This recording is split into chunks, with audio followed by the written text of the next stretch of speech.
Hello there, welcome to this iMovie tutorial. Today I'm going to explain about the workspace, and I'll be doing that using iMovie running on my iPad mini, but it works just as well on the iPhone.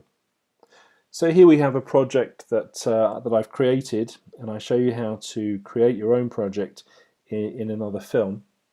But this is the workspace within iMovie, and as you can see at the very top we have the word London. And that is actually the name of this particular project, and that's defined in the project information window, and again I explain that in another film. To the right of the name of the project we have a question mark in a circle, and that's iMovie's help. So if you click that you can have a look at the various little tips and tricks that it gives you there. You can toggle that off. To the right of that we have a gear type icon, and that's the settings for the project, so let's switch that on. So as you can see we have project filter at the top, and that you can see the thumbnails there, and they're all slightly different, and what they do is they give all of the clips in your project a look. So for instance, if you want black and white, you'll select black and white. This blast one gives it another look, so let's just go back to none.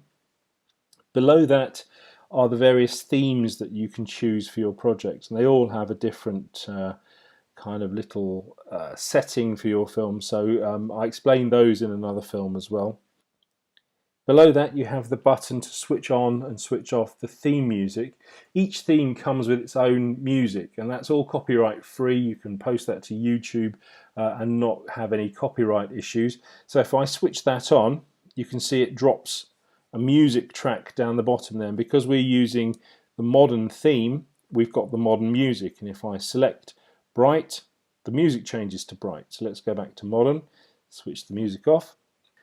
The fade in from black and fade out to black do exactly what they say. They just give the intro and outro of your film a more professional look. You can switch those on and off here. And then this speed changes pitch button, and that just when you change the speed of a clip, it will also change the pitch of any music or Atmos audio associated with that clip. So here we are in the timeline itself, and this is where your clips are stored.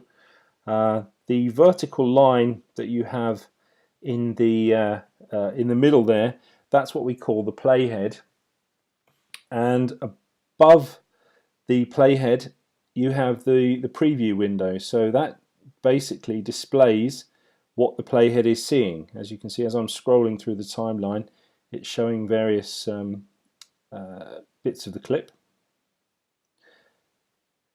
To the left of the timeline we have a little microphone icon, and that's if you want to add a voiceover to your project. So you would click that, and that would then activate the microphone, and you could give your project a voiceover.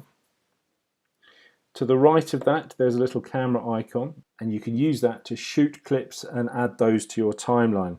Just to the left of the playhead we have a little backspace icon, so if I was to hit that, that would take the playhead back to the beginning of the previous clip, and if I was to press it again it would take it to the end of the previous clip, and if I was to press it again, the beginning of that clip.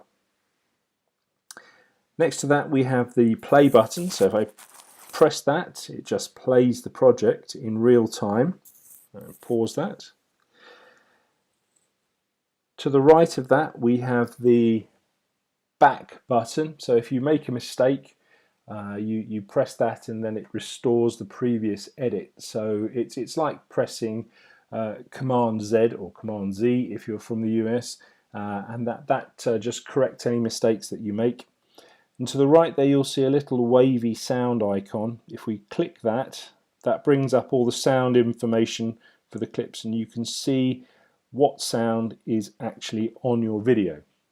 So there we go, that's a very brief run through of the workspace within iMovie. If you have any questions please leave a comment, But in the meantime, thank you for watching. Please like and share and check out some of my other films.